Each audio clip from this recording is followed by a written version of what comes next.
जय गिरणारी. मित्रांनो, आपल्याला माहीतच असेल की गुरु दत्तात्रयांचा आणि नवनाथांचा किती घनिष्ठ संबंध आहे. नवनाथ म्हणजे नवनारायण, ते या रूपामध्ये सर्व जनकल्याणासाठी त्यांनी अवतार घेतलेला होता.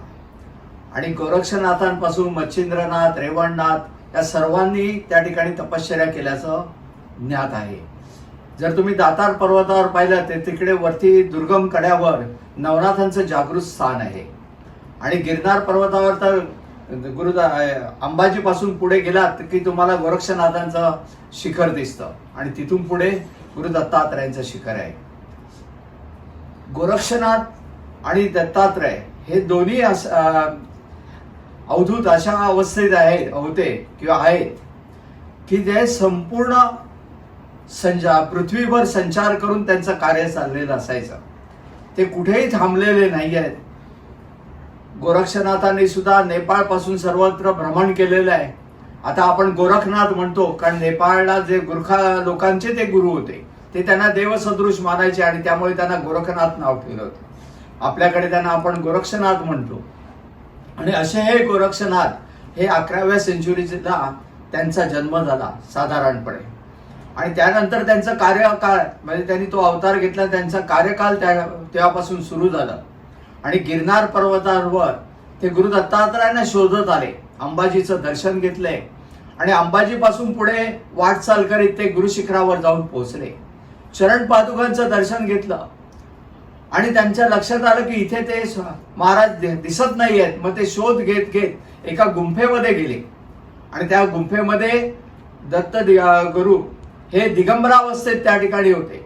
संपूर्ण दिगंबरावस्थेत असलेले आणि संपूर्ण शरीर हे भस्मांकित असलेले हे दत्त दिगंबर तिकडे पाहिले. ती अवधूत अवस्था होती. संपूर्ण केसांच्या जटा या मोकळ्या सोडलेल्या होत्या. अशा अवस्थेत ते त्या ठिकाणी बसलेले पाहून हे तिकडे जातात. त्यांच्या मनामध्ये विचार येतो की हे खरंच दत्तगुरु आहेत की दुसरे कोणी आहेत. हा विचार त्यांच्या मनामध्ये तरळून जातो. आणि अशा अवस्थेमध्ये असताना ते विचारतात की बाबा तुमचं इथे खाण्यापिण्याचं काय, इथे काही जिन्नस दिसत नाही. आणि गोरक्षनाथांची ख्याती होती, त्यांची झोळी अवकाश मार्गाने सर्वत्र भिक्षेद्वारे यासाठी फिरत यायची. त्यांच्या झोळीतून पंचपक्वान्न बाहेर यायची. त्यांनी आपली झोळी बाहेर सोडली, पुन्हा झोळी आली आणि पंचपक्वान्न महाराजांना देतायत. आणि महाराज म्हणतात मी फक्त आणि फक्त गाईचं दूध पितो. मग तुम्हाला इथे गाय कुठून येणार, एवढ्या शिखरावर गाय येणार कुठून आणि तुम्ही रोज गाईचं दूध कसं पिणार. म्हणजे माझ्या कमंडलूमध्ये गाईचं दूध असतं, माझ्या कमंडलूमध्ये गाईचं दूध असतं. तर मग ते पाहतात तेव्हा खरोखरीच ते कमंडलूमध्ये येऊन ते गाईचं दूध येतं. आणि मग ते म्हणतात मी माझ्या भांड्यामध्ये घेऊ का. म्हणे घे, तुला प्राशन करायचं तर निश्चितच घे. ते घेतात आणि आपल्या कमंडलू घेऊन महाराजांचा त्यांच्या आपल्या भांड्यामध्ये ते ओतू लागतात. भांड्यामध्ये गाईचं दूध पडते पण कमंडलू मात्र रिकाम आहे. आणि अशी ही योगसिद्धी पाहिली की त्यांच्या लक्षात आता हे खरोखरीच दत्तप्रभू आहेत आणि ते त्यांच्या चरणावर शरण जातात. आणि अनन्य भावे शरण येऊन ते त्यांची करुणा मागतात की हे दयानिधे, माझ्या हातून चूक घडली असेल तर मला क्षमा करा. दत्तप्रभू त्यांना जवळ करतात आणि योगसिद्धी शिकवतात. दत्तप्रभूंचा अवतारच एक वेगळ्या याच्यात झालेला आहे. आणि दत्तप्रभू त्यांना शिकवतात की बाबा कशा रीतीने जीवन जगायचं. ते म्हणतात की मी ब्रह्मदेवही नाही आणि मी ब्रह्मचारीही नाही, मी विद्वान ब्राह्मणही नाही आणि मी योगीही नाही आहे, मी दिसतो तसा नाहीच आहे. या ठिकाणी मोह माया या सगळ्यापासून मी अलिप्त झालेला हा चिरंजीवी अवतार म्हणजे कुठल्या पद्धतीने आहे तर ते संपूर्ण जगामध्ये भ्रमण करणारा अवधूत आहे. ही अवधूतावस्था आहे. ते प्रगट स्वरूपामध्ये सुद्धा त्या ठिकाणी भ्रमण करतात आणि गुप्त स्वरूपामध्ये सुद्धा भ्रमण करतात. असा तो अवतार आहे.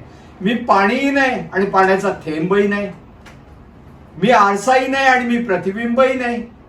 मग मी कोण आहे. म्हणजे मी दिसतो तसाही नाही आहे. मितूपणाची बोळवण झाल्याशिवाय मी दिसणारच नाही. आणि ज्या ठिकाणी मितूपणाची बोळवण होते त्या ठिकाणी दत्त स्वयं उभे असतात कारण ते चिरंजीवी अवतार आहे. या ठिकाणी ब्रह्मा हा सुद्धा हे सत्य आहे पण माया ही मिथ्या आहे. पण बरेच जण फक्त या मायेच्या जाळ्यात फिरत असतात आणि या पायाच्या जाळ्यात फिरून तिकडे रममाण होत राहतात. शक्ती ही सर्व याचे टिकवून ठेवण्याची, प्रत्येकाला पकडून ठेवण्याची आणि टिकवण्यासाठी वापरली जाते. पण शक्तीला प्रेरणा देणारे शिव सुद्धा त्या ठिकाणी उपस्थित आहेत. असा हे शिवशक्तीचा खेळ सुद्धा त्या ठिकाणी चाललेला आहे. तो कुठल्या रूपात आणि कसं दर्शन देतील हे कोणालाच सांगता येणार नाही. अशी ती अवधूतावस्था आहे.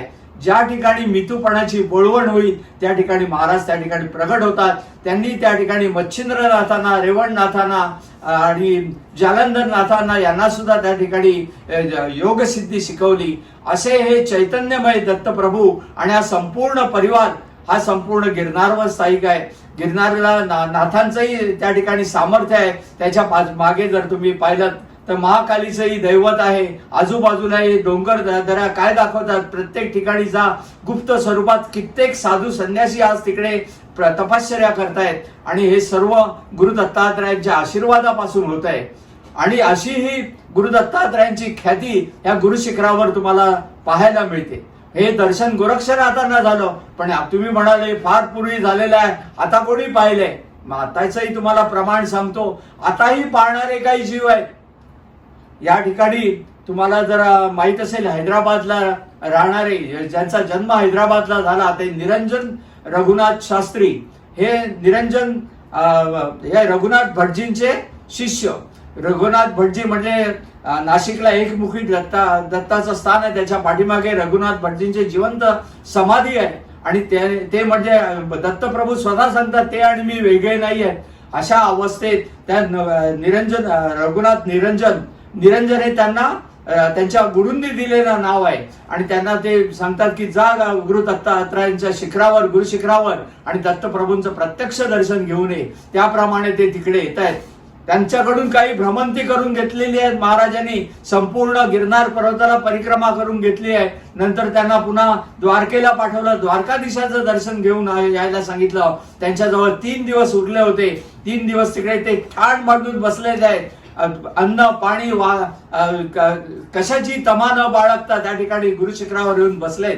पण गुरु दत्तात्रय एवढ्या सहजासहजी कोणाला दर्शन देत नाहीत. आणि तिकडे बसल्यानंतर ते महाराजांना प्रार्थना करतात की दयानिधे माझा अंत पाहू नका, मला या ठिकाणी प्रत्यक्ष दर्शन द्या, नाहीतर मी या ठिकाणी प्राणत्याग करेन. पण मी इथून आता रिक्त असते, परतणार नाही. पहिल्या दिवशी मुसळधार वारा, वादळ, पाऊस पडत असतो आणि त्या ह्याच्यामध्ये ते चिंब भिजून जातात आणि मूर्छितावस्थेत जातात. मूर्छितावस्थेत एक दैवी स्त्री येते, त्यांना मूठभर खिचडी खायला देते आणि अदृश्य होते. दुसऱ्या दिवस उलटतो, दुसऱ्या दिवशी पाहतो तर त्या ठिकाणी त्यांना डुलकी लागते आणि त्या स्वप्नावस्थेत त्यांना त्या ठिकाणी दत्तप्रभू हे देतात, पिवळं वस्त्र देतात, रुमाल देतात आणि स्वप्नावस्थेत सांगतात हे घे आणि इथून चालता हो. पण ते म्हणतात मी रिक्त असते, जाणार नाही. ते स्वप्नावस्थेतून बाहेर पडले की त्या वस्तू समोर दिसत आहेत पण महाराज दिसत नाहीत. ते म्हणतात महाराज मला फक्त आणि फक्त आपलं दर्शन पाहिजे. तिसरा दिवस उलटतो आणि तिसऱ्या दिवशी त्यांना दिसतं की त्यांना खडावा दिलेले आहेत आणि छाटी दिली आहे. म्हणे ही घे आणि इथून चालता हो. ते म्हणतात मी इथून परत जाण्यासाठी आलो नाही, मला फक्त आणि फक्त आपलं प्रत्यक्ष दर्शन पाहिजे. तिसरा दिवसही उलटतो आणि ते हताश होतात. म्हणजे गुरु दत्तात्रय आपले आता मर्जी, आपण मला दर्शन देत नाही, पण मी मात्र माझं वचन पूर्ण केल्याशिवाय राहणार नाही. आणि महाराजांची मनोभावे त्या ठिकाणी प्रार्थना करतात, पूजा करतात आणि त्या ठिकाणी एक पाषाण आणून चरण पादुकांच्या बाजूला ठेवतात. पाषाण चरण पादुकांच्या बाजूला ठेवतात आणि महाराजांना म्हणतात महाराज लेकराची शेवटची वंदन स्वीकार करून घ्या. आणि त्या चरण पादुकांच्या बाजूला ठेवलेल्या पाषाणावर जोरात डोकं मस्तक आपटून घेतात. रक्ताच्या चिळकांड्या या महाराजांच्या चरण पादुकांवर उडालेल्या आहेत.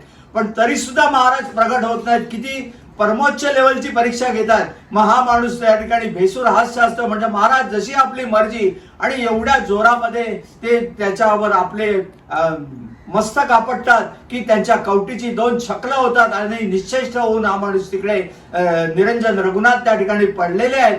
आणि त्या क्षणी महाराज तिकडे प्रगट होतात. त्या कमंडलूतून त्यांना पाणी पाजतायत, त्यांच्या डोक्यावरून हात फिरवतायत आणि त्यांची कवटी सांधून देत आहेत आणि त्यांना गुरुमार्गाचा उपदेश करून ईश्वरी कार्यासाठी प्रेरित करून पुढे पाठवलं जातं. हे निरंजन रघुनाथ यांना जर त्या ठिकाणी दर्शन मिळालेलं आहे, दत्तप्रभूंनी आपल्या पूर्ण रूपामध्ये तिकडे दर्शन दिलेलं आहे, असं हे चिरंतन स्थान आहे हे गिरनार, आणि त्याच्याबद्दल प्रतारणा करण्याचा अधिकार कोणालाही नाहीये.